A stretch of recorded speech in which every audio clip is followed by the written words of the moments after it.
Yo, what's up mga ka-sounds? Mag-assemble tayo ng dalawang D12 ngayon na sound system.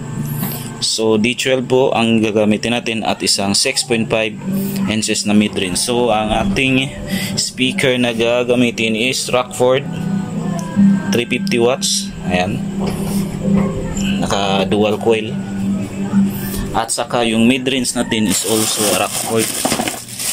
Ayan, Rockford. Ayan, 220 watts. At saka yung ating tweeter is wait lang.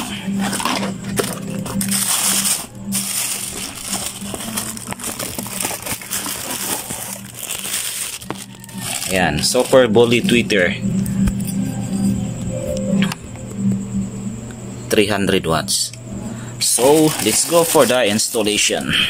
At this time mga ka-sound, so piniprepare natin yung ating subwoofer. So naka-parallel connection po siya. So it means ang positive to positive at negative to negative. Yan po ang parallel connection. And of course, hindi natin pwedeng kalimutan i-prepare yung ating mid-range at high pitch, yung tweeter. So nilagyan natin ng non-polar capacitor at usually naglagay talaga ako ng nag-series ako ng resistor para hindi siya madaling masunog. Alright?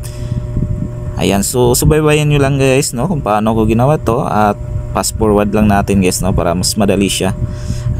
Madali naman sigurong sundan, no, kahit na mga baguhan dyan. And mga ka-sound, murang ano lang ito, setup lang ito, pang bahay lang, pang video key ng aking kuya.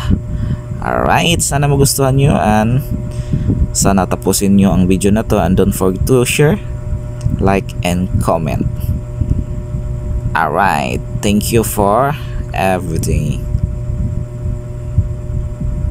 Ayan na, malapit na tayong matapos mga guys, no?